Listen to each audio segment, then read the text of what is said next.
Listen to Spoiler Country. I love spoilers. This is Spoiler Country, a podcast about comics, movies, whatever, but mostly comics. Enjoy.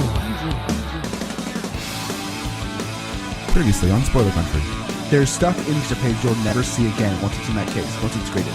And that, as a reader, and even as a collector, that bothers me, because one of the, I have a bunch of old Golden Age books I got. All right, welcome to Spoiler Country. This is Kenric Regan over here. That is Johnny Horsley, of course, as always. Today on our show, we are talking genres. What's your favorite genre? Is it superhero? Is it crime? Is it horror? So we're going to go over what we like best and why we like it, and then we'll go from there. I love how you always introduce me as Johnny Horsley, and literally nobody calls me Johnny except for you, my wife, and my mom. That's how you were introduced to me. I know. So I can't call you anything else. It's hard. You know when you meet somebody and then they call you, everybody, his name was Jim all through high school. And then we got out of high school and he's like, I want to be called James because that's his actual name. And I was like, okay. It took me 10 years to call. I've called him James now longer than I called him Jim. I only called him Jim for 2 years, but it took me 10 years to stop accidentally calling him Jim. That's insane. You always want to go by whatever somebody meet them as, but yeah, I thought it was funny. I got another buddy named Danny, and he goes by Dan now, but me and a couple of our other friends, we can't call him anything but either Wheeler or Danny. That's it. I got a buddy named Keppa who I've called him Keppa all of his life, and then he goes by Anthony at work. It's just so weird.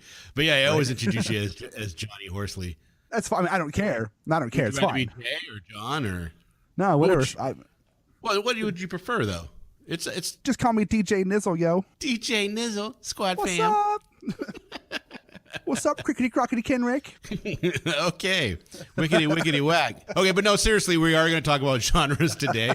In all seriousness of a comic book podcast that we can be, we're going to talk about we're going to talk about horror and the superheroes and the crime and drama and comedy, and teen love, and teen angst, romance, and the supernatural, which seems to be a really big hit thing right now. Actually, it has been for quite a while. Right. It seems to be a lot more supernatural books than ever before to me. I might be wrong. I think you're right, because it's bled over into the world, because everybody seems to want to have their want to tell their, and it's not even just that, people want to tell their stories with a supernatural twist to it. They'll write their love story or their action story, but they'll add supernatural elements to it, which is kind of cool. So we're gonna get all into this, but before we do all that, we got to get our other stuff out of the way, which is follow us and visit us on Facebook, which is facebook.com/Spoiler Country. Come see us on Twitter at twitter.com/spoiler_country. That's where we're most active. That's where we're most active. Yep, is Twitter. Come see us on our website, spoilercountrypod.com. See the work that Johnny has done, because it was a lot, actually. He did a really good job on that website. It really does. It looks really good. Yeah. Thank you. And come see that. Remember, we do have a contest going on right now. Follow us on Twitter. Give us a hashtag tweet of SCTart, and you can get the first volume of Tart signed by Kevin Joseph. It's a great book. It's a great volume. It's a fun story. You should check it out. Definitely want to do that. Let's start out by this. Let's start out saying, what's your favorite genre of comics and why? My favorite genre of comics and why? Well, we had a conversation earlier tonight. We're going to do a review of Sandman Slim.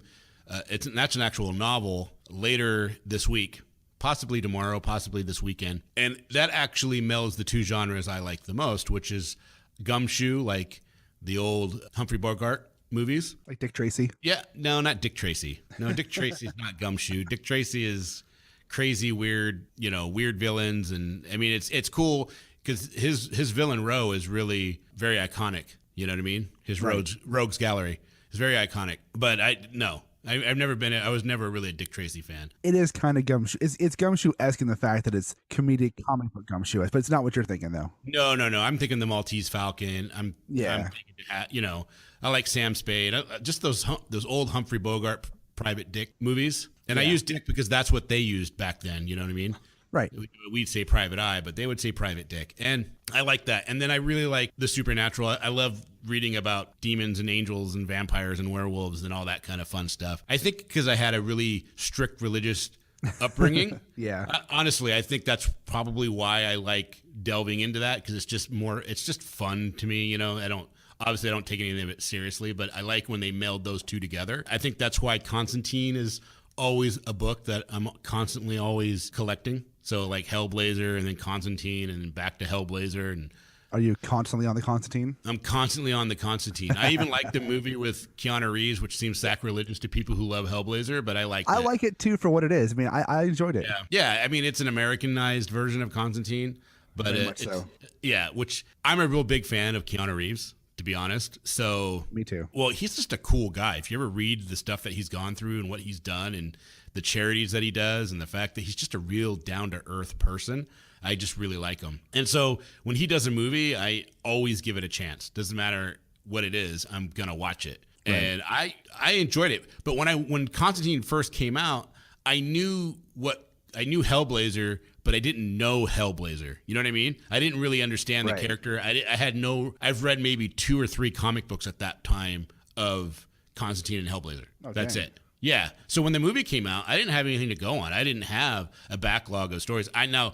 If I had read the original Hellblazer series and then watched the movie, would I have been let down? Probably, because going back and reading it now, and then the fact that NBC put out Constantine, and I thought that was great. The first episode was really weird, but by the time they got to this 12th episode and then they canceled the show, it was clicking. Yeah, I really enjoyed the Constantine TV show, and I really wish they would have kept it going. I was excited when they brought Matt Ryan, the actor, onto Arrow. God, I was excited. I'm like, oh my God, Constantine's coming to CW. Right?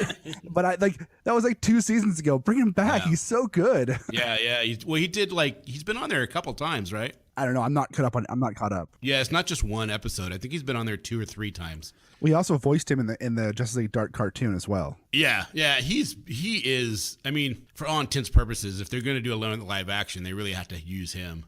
He's so perfect. He has the look down. He has the mannerisms down. Yeah. It's like he stepped out of the comic book. It was great. To that respect, the gumshoe style, like Blade Runner. I don't know if you ever seen the director's cut where he does the voiceover.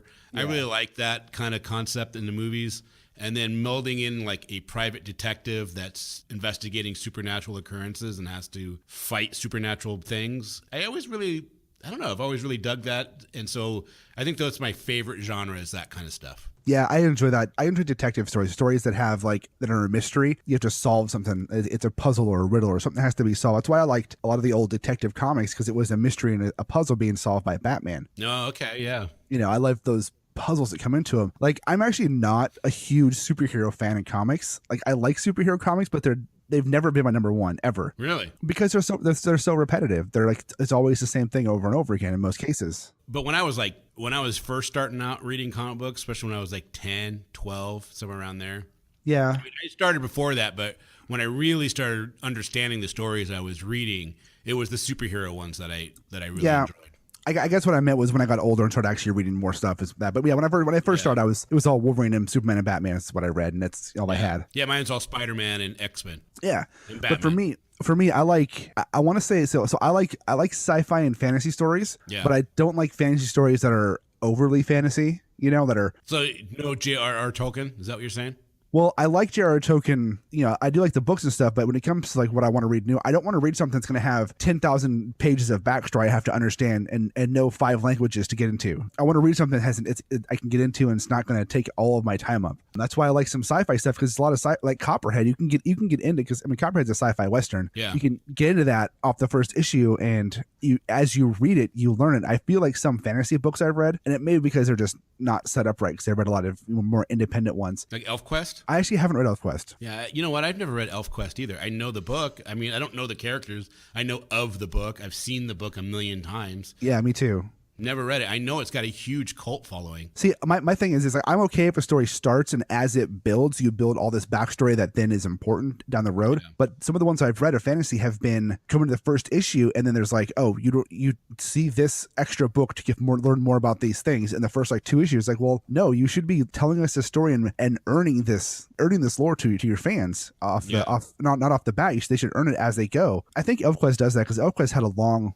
run before it got into doing a bunch of other side stuff. But I think the same creators are doing it now, right? Yeah, the Peenies, Wendy and Richard Peeney. Is that who it is? I'm not too sure. Yeah, I'm pretty sure it's Richard and Wendy Peeney. So detective, though, you like detective style books? Yeah, I like favorite. My favorite would be is detective style books. Something that has a mystery to solve, where you're solving a puzzle. That puzzle can be one of a million things, but something where it's here's a mystery, we've got to solve this. Were you a big Grendel fan? I was not big. I mean, I enjoyed Grendel. I stopped reading Grendel when it went Dark Horse. Like I read a couple of Dark Horse miniseries, but I didn't read a lot of them. What did Grendel start off in, Comico or? Yeah, Comico. That was a lot of detective style kind of things, right?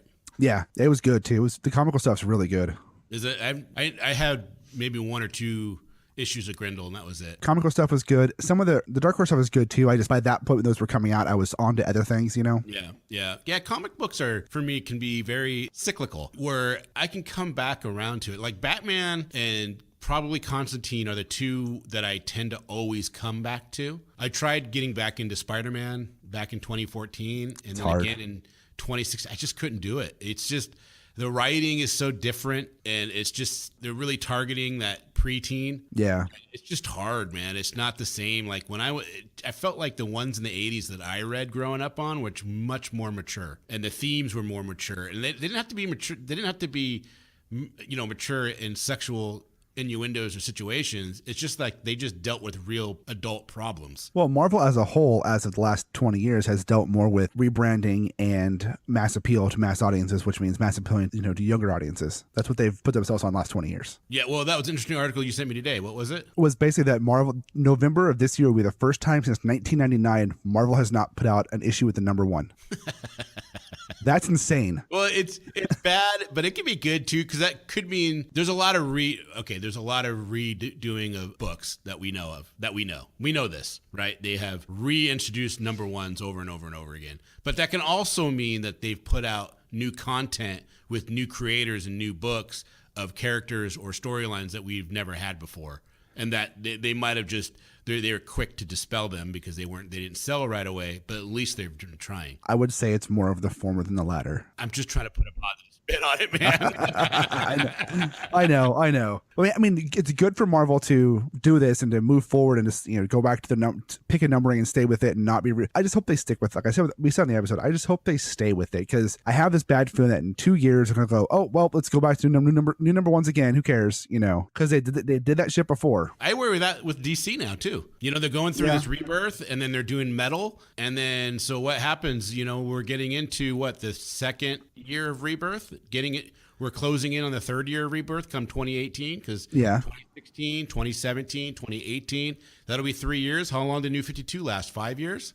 Yeah, 5 years. Yeah, so a couple more years. Are we going to see all the events of Metal happen and then boom, time to re-explode the universe again? I hope not. I really hope not. And that's really one of the reasons why I push more towards the indies now is because it's more of a contained universe you can understand and follow. Yeah, well, yeah, the indies. It just feels like the indies are doing a better job at. I don't want to say customer or at brand loyalty because I think Marvel and DC are getting brand loyalty out of the movies. Yeah, they're all about the movies now. Comics are just a second note. So, I mean, I kind of see their brand loyalty coming more from the movies now, where the independents don't get that so much. Like, did you see that movie with Viggo Mortensen? And he was a hitman or a gangster guy that had left the family, and he started a new family out in the suburbs, out in the middle of nowhere, and he was like working in a diner. A History of Violence. Yeah, that was a comic book. Yeah, it was great. It's a great movie too. Yeah, and I didn't know that was a comic book. That was like 2012. You know what? I think it was reading through the credits and finding out that it was taken from a comic book is what made me go, I need to check out comic books again. Because if they're putting stuff like this out, that's crazy. Yeah, there's some good stuff coming out of the indie market that's not mainstream. Marvel has an independent label called Icon. That's all very mature themes. Yeah. What's on that label? Do you know? So there was a miniseries called The Men of Wrath. And that is a disturbing miniseries, but I'd be shocked if a movie doesn't come out from it. It's about a kid. Well, it's not a kid. It's about a guy and his soon-to-be wife, and they're having a kid. But his dad is a well-known hitman that just doesn't care about nothing. Interesting. And the kid got in line with some criminals and stole some money or something. I've read it, it's like 2 years ago, so I'm going off memory. But the kid stole some money or something like that, or something happened, and they were like, well, they put a hit out on him, and they hired his dad to kill him because his dad doesn't care. He's going to do it. And it goes from there. Yeah, and it goes from there. It's crazy. Dude, okay, spoiler alert, okay? If anybody's going to read this, the first 3 pages of the first issue, the dad throws a baby in a car seat into the swamp after killing the mom and after killing the young couple. Shit. That's how it starts, dude. And you're just like, holy shit, what am I getting myself into? You know, now he doesn't go to that extreme through the rest of the series, but it tells you the kind of mentality that he has. Right. It just sets it up for you. Yeah, and I guess what happens is their last name is Wrath, and they've just had a history of violence. Not to play on that title, but they've had a history of violence throughout their whole family, going back to like their great granddad or something like that. And it's crazy. I have the whole series if you want to read it. Yeah, no, that sounds cool. It's done really well, and I think it's what is his name? Aaron. God, he's all over the place right now. Something Aaron Jones, Aaron Johnson, Aaron. That guy who wrote stuff. Yeah, he's a pretty popular writer right now. I can't believe I don't remember his name. Yeah, so Icon, Men of Wrath, you should check it out. There's not really a mystery behind it. I mean, it's somewhat of a mystery, but not really. But that's a good one. What other genres did you like when you were growing up? So I actually really enjoyed the Archie Teen Angst series they had out. Never read them. They were silly and fun. I had a good time reading them as a kid. I used to get the Archie Double Digest and read those because, I don't know, just because they were... Jason Aaron was the guy's name. Yeah, I was just going to say, Jason Aaron and Ron Garney. But Jason Aaron is the main guy. He's all over the place. Yeah, I see his name everywhere. Yeah. Well, he did Southern Bastards. Oh, that's he's right. He's writing Thor. And Southern Bastards coming back on issue 18 right now. Yeah, he's the one who made Thor, Jane Foster as Thor. He did Wolverine Weapon X. He's did a bunch of Wolverine stuff. He's done Scalped. He did a ton of Wolverine. The Original Sin miniseries by Marvel. Oh, really? He did Star Wars Volume 2. Nice. He did a bunch of Ghost Riders, X-Men. He's all over the place. Dang, I'll have to. Yeah, I want to read that. Let me borrow that. Yeah, you should. Yeah, you should check it out. Or maybe maybe it's on Comicology. You should check there because you got the unlimited. Yeah, I'll check there. It's probably up there. Yeah, it's a crazy read, dude. It is a crazy read. Matter of fact, we should do a review of the Men of Wrath. Sold. I'll put it in the list. Yeah, that's a good one to do because it's ultra violent. I mean, it's not gore. It's not ultra violent in the art. You know what I mean? But the subject matter is ultra violent. Does that make sense? It does. Yeah. See, I'm not a fan of books or movies or any kind of entertainment that's violent and gory just to be violent and gory, unless it's like a B movie that's doing it as it's over the top for, comedy. Yeah, but on purpose. Yeah, I'm not a fan of books or stories or movies that just show graphic violence or graphic nudity or whatever just because they can. I'm a fan of if it's a good story and that's in the story and that makes sense for the story, go nuts. It's great. Right. I don't want some weird, violent scene to take me out of the book to go, well, this doesn't feel right. This feels like they're just throwing this in here, Yeah. Yeah. There's a series of books called the Necroscope series. You've probably seen the cover box. Probably. Or the cover of the books. Probably. It would have a skull with human eyes and then vampire fangs with a long tongue coming out. And you'd see it in the grocery store all the time. The artwork on these cover boxes from a guy named Egerton, I think his last name is, and the books are written by an author named Brian Lumley. They are crazy violent, and yeah, I mean, they did a miniseries, but they did like oil painting style, and I just don't think the art reflected very well what the story was. Back in like late 80s, early 90s. Probably doing a lot better now. Yeah, they would do a lot better now, but those were crazy violent and gory. But it moved the story along for what was going on, and it made sense. Yeah, that's fine. If it makes sense, that's great. I've read some books where, like, there was one book I read, and it's called Blanche the Baby Killer. Okay. And it was about it wasn't about a woman who's a baby killer, but I mean, you go through it, and the story itself wasn't bad, right? I mean, it was a decent story. I enjoyed it. However, there were some scenes that took you out of the story because it's like, okay, they're just showing this massive amount of gore and violence just to show gore and violence, and it just takes me out of the book. Yeah, that's not fun. I mean, I've stopped reading books that were just gory to be gory, and if it's they're trying to go for shock a lot of times, and it just doesn't make any. I don't know. It just doesn't do it for me. Yeah, I'm not a fan of love shock. that stuff. Some people do, like the movie Suspiria, and stuff like that, where it's like, oh, to show as much gore and horror and blood as you can. It's like, well, but Suspiria is not about the gore. You know what Suspiria is about? No, I know. Right? That was a bad example. That was just the first one that popped in my head because the cover is her all covered in blood. Yeah, no, but it's interesting that you brought up Suspiria. Do you know why that is such a iconic movie? It's an Italian horror film. Yeah. Like the 1970s. It's the fact that all of the horror movies and all of the psychological thrillers of that time were dark and foreboding. And here was a guy that came across, and there is bright color throughout that whole thing. Yeah. And he uses splashes of color to get things across. And people were like, this was genius of the time. Genius. Yeah. They're redoing that. Are they? Yeah, I'm shocked that you know that movie. Love that movie. Just that was the first one. That was just the first like that genre movie that came to my head when I thought of it. Yeah, that's cool. That's cool. I know a lot of movies because I ran a video store for many years. I know a lot of movies because I had a lot of free time before I was married. Totally. I stayed at home, watched movies all the time. When Netflix first came out, it was my friend. I had like the 5 DVD package. I would rent 5 movies at a time, watch them cinematic as fast as I could. Oh, that's funny. That's how I got through all the Kurosawa films. Was doing that.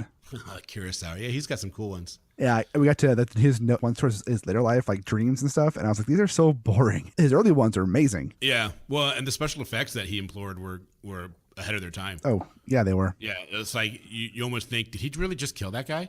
Right. You see an arrow go through the guy's throat, and you're like, that looked really real.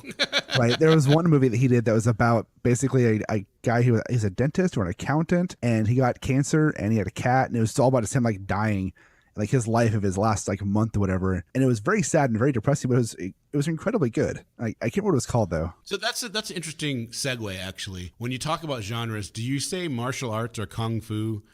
I mean, I grew up calling them kung fu movies because you had USA Up All Night and they had kung fu theater. Right. I don't know if you might be too young for kung fu theater, but it was always like, I think it started like at 1 a.m. and went to like 4 a.m. And they just played 2 movies back to back. Right. And bad editing, bad bad dubbing. But you loved it, right? Because you had all the cool whoosh, whoosh, whoosh, whoosh, right, all the cool fighting. All the cool fighting, all the cool sound effects and everything. But it was all kung fu theater, and I don't know if people think that's not PC now. I don't see why they would, but who knows? I mean, with movies like Kung Fu Hustle coming out and Shaolin Soccer and stuff. I mean, it's still they're kung fu movies, or that's what they always call them. So, but is that a genre? Could you put like the Iron Fist into like a kung fu? Or Kung Fu, well, they had Kung Fu, right? Wasn't that a book? Yeah. Kung Fu? Then there was Shang-Chi, Master of Kung Fu, and Richard Dragon, and all those ones. Yeah. Did you read any of those? I read Iron Fist, the original series, when it first came out. Not when it first came out, but I mean, I wasn't alive yet, but when I was a kid, I read the original ones. You're just a glint in your daddy's eye. Well, when I was about 12 he was reading it. See, so by proxy, you read them. By proxy. When I was about 12 or 13, somewhere in there, this guy at my dad's work gave him like 3 boxes of comics to give to me. He's like, oh, your kid likes to read comics? Here, give him these. And it was pretty much like all Marvel, all late 60s, early to mid 70s Marvel comics. Good Marvel stuff right there, right. Though. So I had the entire Iron Fist run. I had all of Marvel Premiere, all of Marvel Presents. That's how I got my first collection of Daredevil. Premiere? What wasn't that the Moon Knight in Marvel Premiere? Moon Knight, Ghost Rider, Son of Satan. That was Ghost Rider. No, wasn't Moon Knight in? Moon Knight was in the werewolf one, whatever that one was called. Yeah, Werewolf by Night. There you go. Yeah, so I had those, and I got like the Iron Man Submariner #1. I mean, I got a bunch of really good books from this guy. And at the time, I didn't know what they were, so I got them. I would just read them. I just loved reading these old books. And then over the years, I eventually sold or traded them off. I was like, well, I've read these now. I'll move on. It was cool because I'd have like, he had some of the Kung Fu books, and I had the Shang-Chi books were in there, and like all that stuff, and they were fun to read. My favorite ones out of all those though were the Daredevils that I got, which I think Daredevil kind of falls under Kung Fu a little bit. Yeah, well, there's a lot of fighting in it. But actually, what would you classify Daredevil? What genre would you put him in? Because he's not really. I mean, is he a superhero? Would you put him under superhero? Kind of. He's got powers, but they're not like normal. They're not super strength. They're super speed. He can die. He could shoot him and die. Yeah, he's not like. I mean, he's more like Green Arrow, right? I've always equated him to being the equivalent of like Green Arrow, Batman in the Marvel universe, as far as like what he does, but he doesn't have the money to back him up. Both those characters have money. He's just a ground level brute force guy who kicks ass, and he knows martial arts. Yeah, that's what I'm always curious. I think about Daredevil from time to time because I'm watching The Defenders on Netflix. I'm not there yet. I'm on Luke Cage. I think I got one thing left. Oh, so next you'll watch the Iron Fist, and a lot of people did not like the Iron Fist, and I'm like, it's pretty much like the comic book. I don't know why people are having such a problem with it. If it's like the comic book, I'm sure I'm going to love it. They gave him a perm. Right. And that was, but that's the actor. I don't think that's anything more than just how his hair is. Right, exactly. I mean, I heard a lot of people complaining that the fact that he's white, and it's like, have you read the book? He was white in the comics. I mean, come on. That was one of the main things about the book. It was the fact that he was a stranger in a culture that didn't have white people in it. Right. And then he learned all these things, and that was one of the big deals about the book, was that he was a stranger in a strange land, so to speak. Right. People always fight he's appropriating their culture. I mean, yeah, whatever. It's not a whitewash. Right. It's just not. the way It's a story. I mean, I don't know. I mean, I guess though, out of all the, I mean, he's such a, he was a C-level character, right? Forever. Mm-hmm. So if they made him, I guess I wouldn't have cared if they made him. I wouldn't have cared either. It would have been, I mean, whatever. I don't really care about. Actually, I really don't care about any superhero being an ethnicity, whatever ethnicity. I think I care more about the name. Right. You know what I mean? Like Peter Parker is Spider-Man, whether he's black, white, back to this, or Jewish or whatever. Peter Parker is Spider-Man. Bruce Banner is the Hulk. Because the Hulk is born from the Bruce Banner psyche. Right. So no one else can be called the Hulk, only Bruce Banner. That's how I think about it. What about She-Hulk? But she's She-Hulk. All right, what about Red Hulk? And it's Bruce Banner's cousin. Yeah, but now you're just, you're trying to push buttons. But you get what I'm saying. No, I understand. I get it. It's one thing if, like, Batman I get because it's a mantle, right? You're passing it on. I could get that one. Right. But you can't have somebody else be Superman. What about his son? His son becomes Superman in the future. Yeah, his son. But it's still genetically, it's genetically the same person, though. Not the same person, but genetically they're of the same ilk. Yeah. Yeah. It's just like the Hulk and Spider-Man to me are prime examples. Like the Hulk is born of Bruce Banner's psyche. So how can you call anybody else the Hulk? Well, I get what you're saying, and I agree with you. But the whole the Amadeus Cho thing, where he's the totally awesome Hulk, the Hulk was born out of Banner's psyche too. But the totally awesome Hulk was born out of Amadeus Cho's psyche, so it still has the same reaction of making him the big green monster, the Hulk. But the way that Hulk interacts and it is completely different than how the Bruce Banner Hulk is. So it's a different character, and they just. But he's not the Hulk then. If he's a different character, he's not the Hulk. Right, he's totally awesome Hulk. No, totally awesome Hulk. Come on, that's stupid. That's his name. Why would you call him? That's dumb. That is so dumb. That is so dumb. Okay. I'm sorry. That's a dumbass name. Well, it's totally awesome Hulk. TAH Ta. Hey Ta, what's up? It's just how's that better than the Incredible Hulk? Why can't they just call him? I don't know. Whatever. You know what I mean? It's whatever. We're gonna get Greg Pak on the show, and you can tell him you don't like the Amadeus Cho. No, I'll puss out and be like, it's so cool. I know. I'll be like, here's a soundbite of you ripping into him. But to be honest, I've never read it, so if I read it, I'd probably convert it. I'm a total sucker that way, right? It's actually pretty good. I mean, people rip on it. I actually really enjoy it.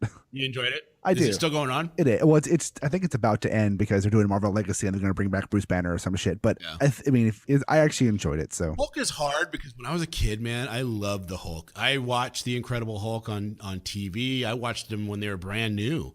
You know what I mean? Right. And then I watched all the reruns. And I remember when the Hulk versus Thor, the made-for-TV movie with Daredevil as his lawyer. Is that what it was? I don't remember. I just remember seeing the guy that played Thor looked ridiculous. Right. That was the same guy who played the guy who played Thor in that movie is the same guy who played Little John in Robin Hood Men in Tights. Oh, that's funny. Yeah. No, that's right. You're right. And he was the same guy who played the dad on Good Luck Charlie on Disney Channel. Wait a minute. Isn't that the guy from Princess Bride? I don't think so.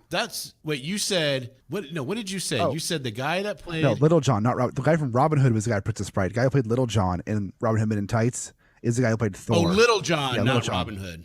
Gotcha. I heard Robin Hood Men in Tights. No, Robin Hood was played by that was Carrie Elways. Yeah, Carrie Elways. Oh my God, wasn't he in Top Secret? Yeah, he was in a lot of stuff. Val Kilmer's in that too, right? Yeah, it stars Val Kilmer. That's a classic one. I love my favorite scene of that movie is when they're in the cow suit. Oh yeah. God. But the point is, I grew up watching Incredible Hulk. I watched the cartoon when he was on the cartoon, so I have an affinity for the Incredible Hulk, and so to mess with that character, it's hard. You know what I mean? It's Bruce Banner. That's who Incredible Hulk always was. I think on the TV show they called him David Banner, though, didn't they? They did. They did. They had a different name. Why did they do that? I wonder why they did that. I've heard the story before. It has to do something with the name Bruce or something like that. Was there another TV character called Bruce Banner? No, I don't think so. I think it wasn't copyright stuff. I think it was Bill Bixby, the actor who played David Banner, didn't want to be called Bruce or something like that. I can't remember. It's something completely silly. Really? Yeah. Bill Bixby doesn't want to be called Bruce Banner. Right. I think that's what it was. I don't know. I can look it up real quick, but That's hilarious. Because you know what? Actually, what is with that? You ever notice that with Stan Lee, all the names? Like Peter Parker? Right. They're all like alliteration. the same. Yeah. What is it? It's just because it flows off the tongue better? Yeah. Or what is it? Because Stanley wanted names that would easily rememberable. Because he thought like the names that have the same letters, like, Reed Richards, Peter Parker, Bruce Banner, those names would resonate better with fans. Yeah. Jonah Jameson. Yep. Actually, isn't it Jonah J. Jameson or something like that? J. Jonah Jameson. J. Jonah Jameson. It's so funny. You go through, you're just like, what? All right, here we go.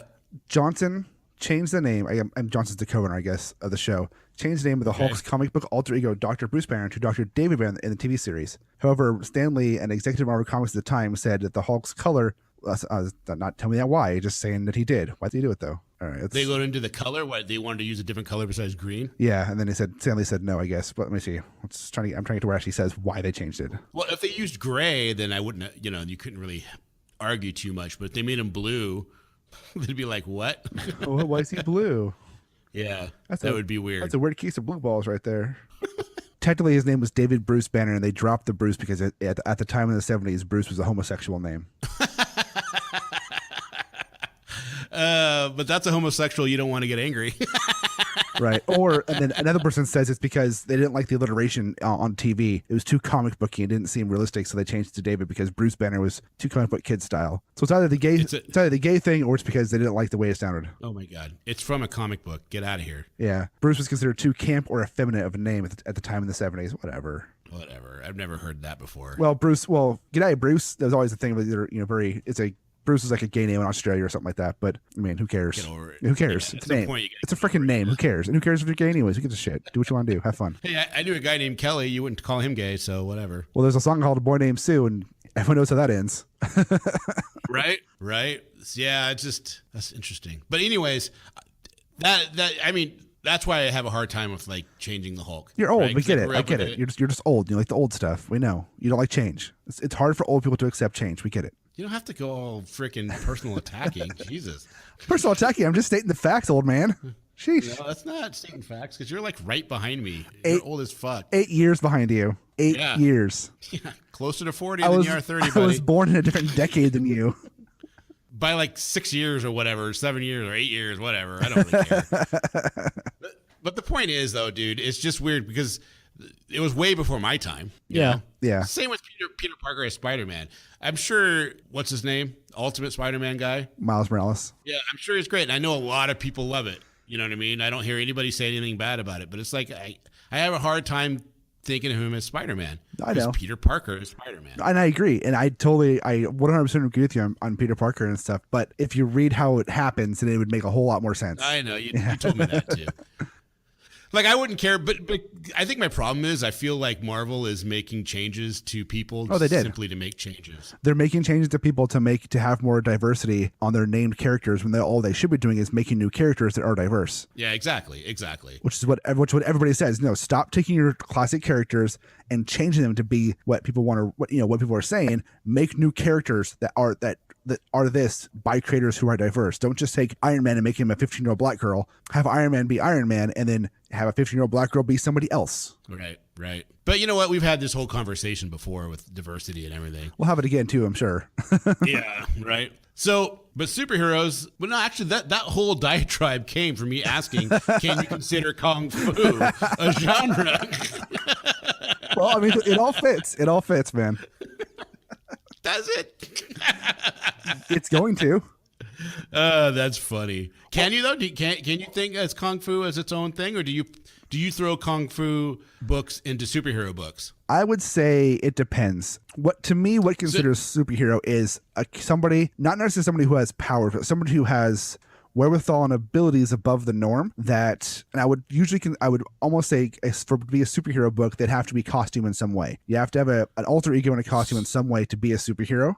So Iron Fist is a superhero. I would say yes, Iron Fist is a superhero because he dons a costume and he fights evil. Right. Now, if you're just, and he's got the glowing fist. Right. But if you were just Danny Rand, who had the glowing fist and fought evil as Danny Rand, never donned a costume, it was just that is just your path in life, I think that would be more of a supernatural-esque kung fu type of story, whereas because he dons a costume and fights evil and teams up with people, that makes it that puts him into the superhero genre. It's that donning of the costume that puts you that. What's funny, because that donning of the costume is what makes you a superhero comic book. That's the first thing they take away in the movies and the TV shows, is, at least for a while, was taking away the costume. Like in Luke Cage. Because it's hard.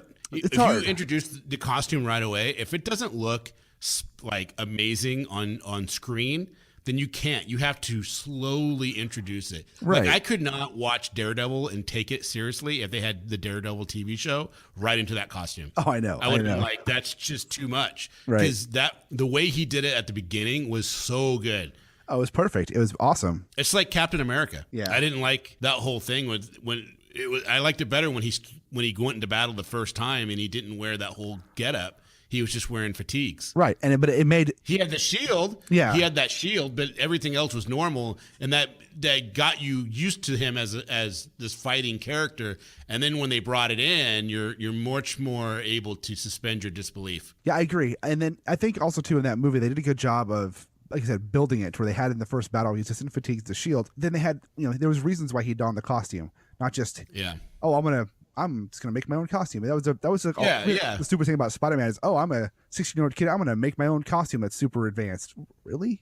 Well, he's supposed to be a super genius. Come on now. But he's a super seamstress too. Yeah. I mean, did he get that? Did he get that? Is that one of his spider abilities? A super seamstress? I like that Sam Raimi put the webbing coming from him. That makes more sense to me. Oh, it does. It makes way more sense for Spider-Man. Yeah. I never understood the whole thing of him making cartridges and having this webbing that has this tactile strength of God knows what. And then, it just seems like he got hit by a radioactive spider. He's got all these abilities but webbing. Right. I always thought as a kid growing up that was a stupid thing about Spider-Man, is that Spider-Man has to make his own cartridges. Are you kidding me? He's a spider. He's part spider. Yeah, I thought Sam Raimi did it right. The only way to make it even more funny if he had to shoot out of his butt. Right. He should be shooting webs out of his butt and waking around.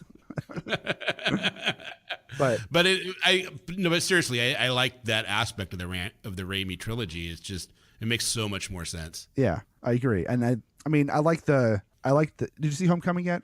No, not yet. No. So don't say anything. I like the web shooters in that one movie with web shooters. All right.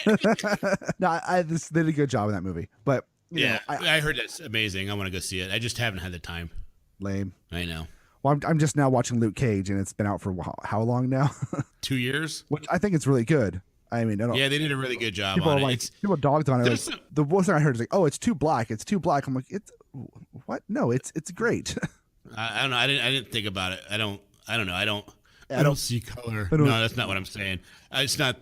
He lives in Harlem. Right. Exactly. It makes sense. He lives in a black community, and he's a black guy. So how is it not going to be, quote unquote, too black? I mean, right. It's just stupid. Oh, the stupid thing. It's a fun story. There's some lull parts that were too long for me, too drawn out. Yeah. That was just like really kind of, I don't want to say boring, but kind of boring. But there was some genuine surprises that people who got taken care of I didn't expect. Yeah.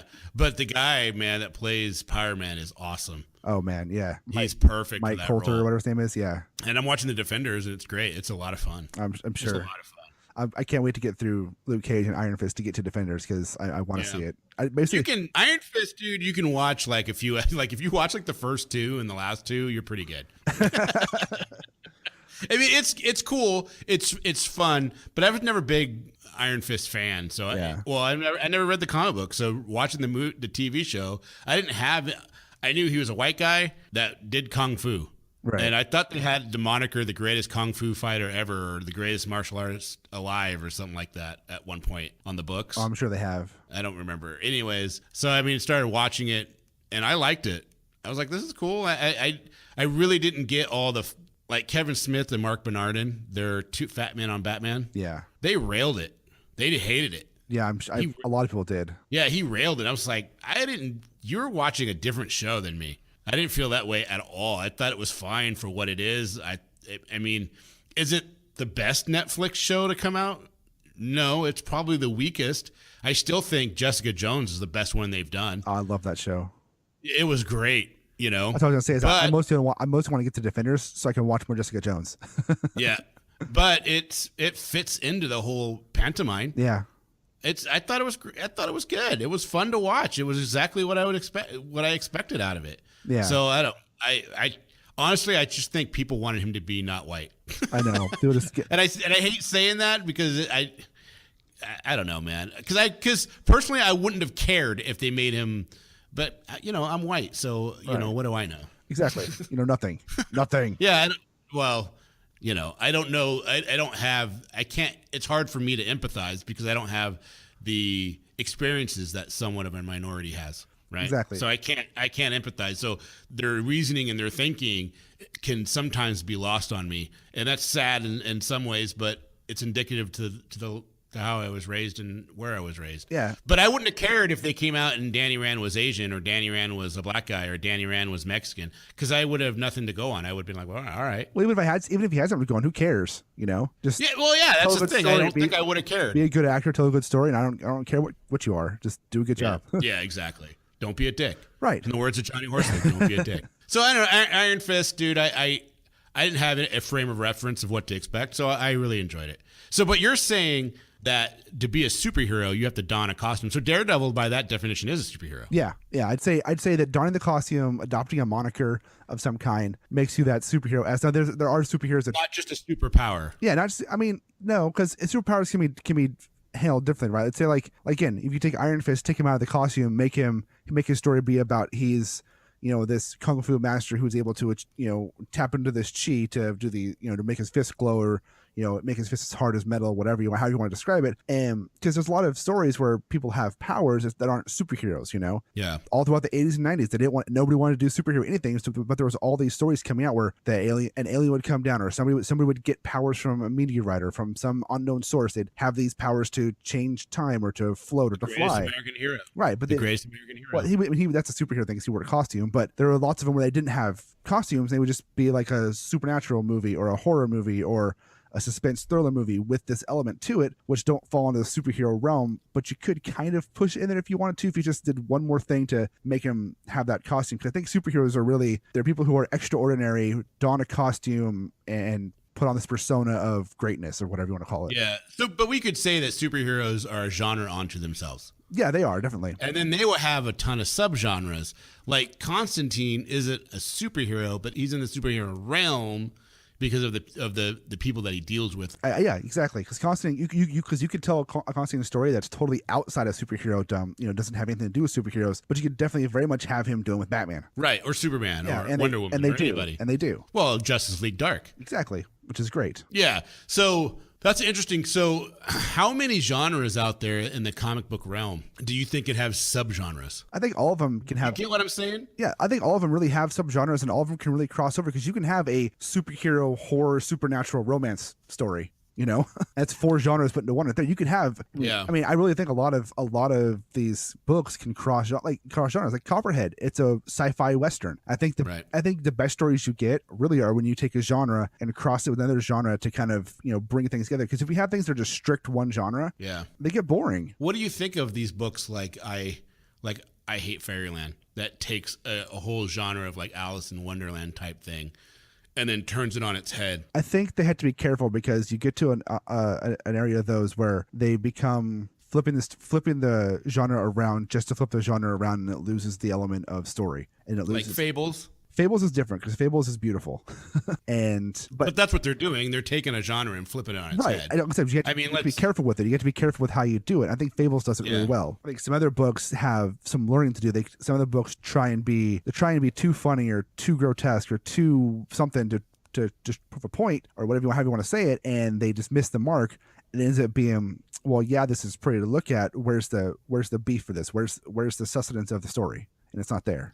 Yeah, that's interesting. When does sci-fi run amok into fantasy? Anytime. I don't want to say run amok. I don't mean run amok as it gets Well, some sci-fi, I think they write themselves in a corner and they bring in fantasy to help write them out of a corner. Yeah. And that can be bad. Yep. But there's some that amalgamate the two, like Saga, and Saga does it very, very well. It does. It's It's beautifully written by Brian K. Vaughan, and then Fiona Staples does an amazing job drawing it. Yes, she does. But yeah, and so that crosses the genres very well.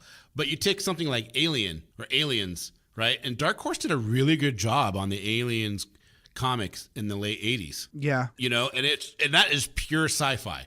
It's sci-fi horror, but it's pure sci-fi. Exactly. Yeah, and it's good, and it's good sci-fi horror, which is what you need with that. Yeah, but at what point do you see them mixing genres that they shouldn't be mixing? I mean, I guess it really comes down to the writer, right? It really comes down to the execution. I think honestly, you can mix any genre you want, mix all the genres you want, but if you're going to do it, you have to be able to execute it well, because if you do it wrong, it's going to show. What do you think is the hardest genre to do? The hardest genre for me personally to read and to take seriously is anything mixed with romance, because it's so easy to become cliche in a romance story. And right. I mean that not just like I didn't even think of romance. Yeah, and I mean that not just cheesy romance, but any story you have that deals with romance or deals with people getting together, it's got to be careful, because it's so easy to fall into cliches, and those cliches bleed from the pages and just take you out of the story. I mean, this is an example of it done well, but like the Saga Volume 1, talking about their love story a little bit, right? Yeah. It's done so you'll learn it as you go, and it's done so organically throughout the story. It's really well done, and it really, I mean, Saga you can really say is a romance story, because it's kind of what it is. At least the first volume. Very much so. It's an opera. It's a space opera. Yeah, and there's other stories you read where they just shove it down your throat, and it gets to where it's like, all right, this is the love of the century. This is they looked into each other's eyes and fell into a deep dark love. Well, yeah, come on. It's hard to write a story, I guess, and I'm going to say romance as well for what you're talking about. I'm going to pile onto it. That's fine. I think when you become cliche, it's hard to walk that line where you're trying to be ironic. Yeah. And that you take it too seriously, then you become the cliche. Exactly. That's a really thin line. Yeah, it's a thin line. Like The Princess Bride, full of cliches, done so ironically, it's beautiful. It dances on that line and puts the middle finger up to it and does it well. It never crosses it. Yeah, it never crosses it. It's like, haha, here we are. This is cliche. We know it's cliche, but it's executed beautifully. Yeah, and I don't know of a lot of comic books that do a really good job with that. Yeah, I mean, they're out there, obviously. Yeah, they are. You know what I mean? But I think there's a reason that they don't have. I mean, they're like the romance that you get in, say, a DC book or a Marvel book or a superhero book. It's always very much a back burner kind of thing. Like, right. Like they're talking and they say something that, you know what I mean? Right. Or they might show them you'll see a kiss, kind of be intimate, but the rest of the book is them fighting, Or there's that horrible cringe moment in Catwoman where Batman and Catwoman get it on, and it's like, why are they showing this in costume? Oh yeah, he asked her to marry him. Yeah, that was recently. But yeah, in 2011 in Catwoman #1, at the end of the book, they like a 3-page spread of Catwoman and Batman getting it on. It's like, no, we don't. Bow chicka wow wow. Right, and it was so bad. I thought it's interesting because like a lot of people complained about The Killing Joke, the movie. Yeah, and they had Batgirl and Batman get it on, but I kind of felt like I don't know, man.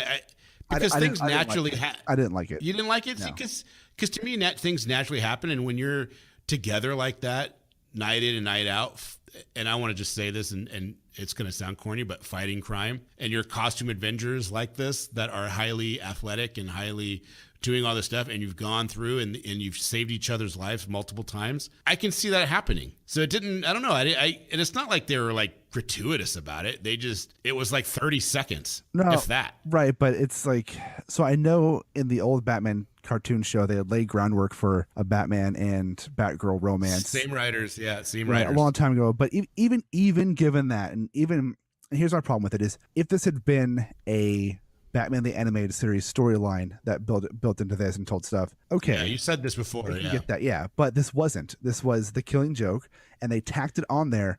And I think it's a huge disservice to Barbara Gordon as a character to make her Batman's little sex toy. And I also don't think... Did they make her a sex toy, though, dude? She's the one that implemented the whole thing. She's the one who instigated it. Whatever, but still. I mean, I don't think that... I think you're taking away from her by saying that she can't have the confidence nor the ability to make her up her own mind with what she wants. No, I mean, I'm not saying she can't. I'm also... But you called her a sex toy. You called her Batman's little sex toy. And I didn't take it that way at all. I took it as two people that have saved each other's lives on multiple occasions, and tension just happens. And it got released. And then Batman felt like he was like, Now I'm going to get too close and we're putting each other's lives in danger every night. I can't do this. It's also his best friend's daughter that he's watched grow up and helped raise with his best friend. I get it. It's a little weird. I get that. It's a whole lot of weird. Yeah. But they dress up in costumes, dude, and go fight crime every night. That's the part people have a problem with, is the fact that it's a character that Batman has grown up with and watched grow up, and it's his quote unquote best friend, Jim Gordon's daughter. I mean, that's a really good point, dude. To be honest, dude, I didn't even think of that angle. Like I couldn't see ever getting it on with my friend's kid. Exactly, and that's what it is. And that's why. I mean, whether it's her choice or not, the fact that he allowed it to happen is creepy. It's a little creepy. That's true. I mean, they are. I don't know how close in age they are, or how far apart they are either, because he's quite a bit younger than Gordon. Right, which he's in Batman. But I guess it all depends on what you're reading. Right, what version of Batman you're on. But essentially, I mean, Barbara Gordon's been around and known Batman since she was a kid. Yeah, in a lot of the mythos, Yeah, that's a good point. So on a lighter note, what do you think about comedy? Like, we didn't talk about comedy at all.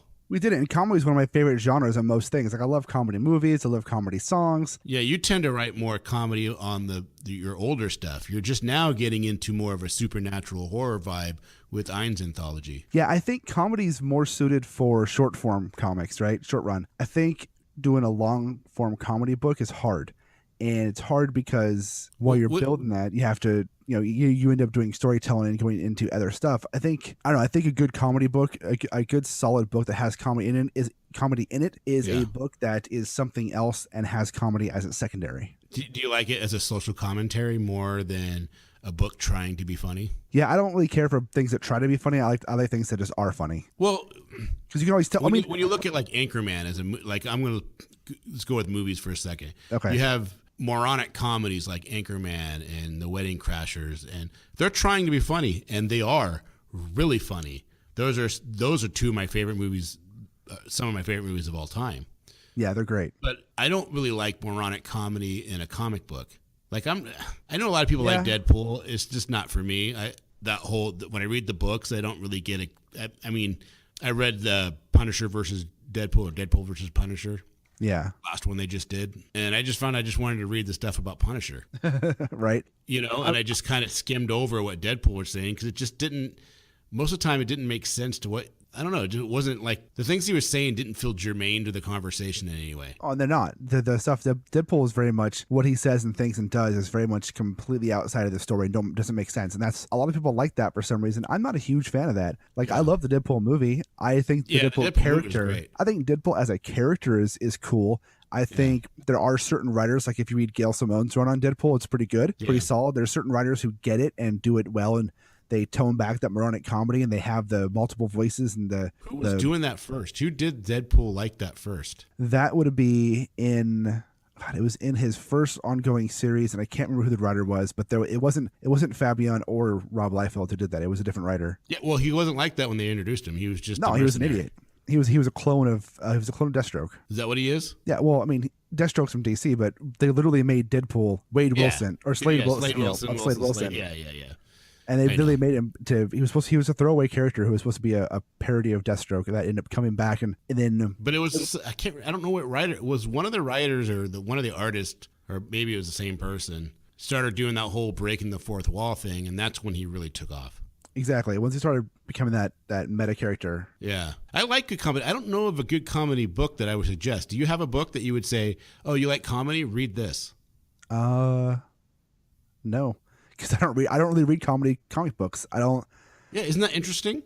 Yeah, I like comics that are funny, that have humor in them, but as far as just straight up comedy, I mean, I guess you could read Jughead and Archie, but those are more teen angst than comedy. That's interesting if you think about it. Like if I said, hey, give me a good supernatural book that you should suggest, you would say what? Supernatural? I could give you a laundry list of those books. I could say... Give me one. First one off the top of your head. Off the head for Supernatural?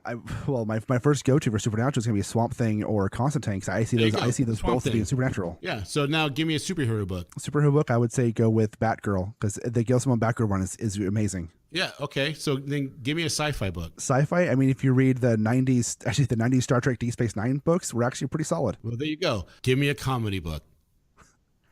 Crickets. That is weird. I don't think I've ever correlated that together, that no one's writing a comedy book that makes you go, oh yeah, that's good. I mean, I guess you could say I hate Fairyland, but I was going to say that. I mean, I was just going to say I hate that's comedy, Fairyland, but you didn't think to say read that, right? Well, because I'm not done with it yet. I haven't. Honestly, I've read most of that series, but I haven't made my opinion on it yet. I don't know if I like it or not. Yeah. Well, I mean, it's interesting. It's just interesting, right? That here's a whole genre of writing that we can't really sit back and say you should read this. It's really funny, unless you think of like Garfield, right? Calvin and Hobbes. But then you're getting into comic strips, which is different. And I can tell you, I can name a ton of comic strips to read. But as far as a comic book, It's interesting, right? I don't think I've ever put that together until just now. So that poses the question: what is a good comedy book that you would suggest somebody to read? I think we'll tweet that out. Yeah, and if you're listening and you have a good comedy book you want us to read, let us know. And you know what? I guarantee someone's going to say one. We're going, oh, yeah, that one. But I just can't think of it right now. All right, guys. Well, man, that was an interesting conversation. We set out to talk about genres. We talked about a lot of other stuff in between, a lot of movie talk, which we usually don't do. Our next episode is going to be a review of Sandman Slim. Yep. And we're trying to get Richard Kadri, the author of Sandman Slim, on our podcast. He has soft committed. We will reach out back to him in September, and hopefully we'll actually get a hard commitment, and we'll have him on. That would be amazing. He's one of my favorites. Yep. He has just got done doing the run on Lucifer, and now we just read that he's taken over a big run on Constantine. And if you've read the Sandman Slim series, you'll know that is amazing. Did you see his tweet about what he's writing about for Constantine? I have not. Somebody asked him, somebody said, what are you writing about? And he's like, basically, Constantine's going to San Francisco, and it's my big fuck you to that city. Awesome. That's what it's going to be at. I'm like, I'll read that. Yeah, that is great. That is great. He's an interesting cat, and I hope we can get him on soon. That'd be fun. Well, thanks for joining us today. It was a lot of fun, Johnny. Thanks for having the conversations. Yeah, anytime. As always. And then look out for us. Visit us on Twitter, twitter.com/spoiler_country. Visit us on Facebook. Facebook, Spoiler Country, yep. Hit up our Patreon, patreon.com/Spoiler Country. Also, for anybody going to San Francisco Comic-Con next weekend, I will be there, handing out cards and talking to people. Perfect. You won't be there, but I will. Yeah, I won't be there. I'm lame. Yeah. And then anybody who's going to Portland the weekend after that, I will also be there with a table selling artwork and doing podcasty stuff too. Yeah, that's going to be pretty cool. I'm going to try to make it down to that one, but there's no guarantees on that. Right. We'll do what we can, but I'll be there. Okay. Thank you. Well, there we are. Peace.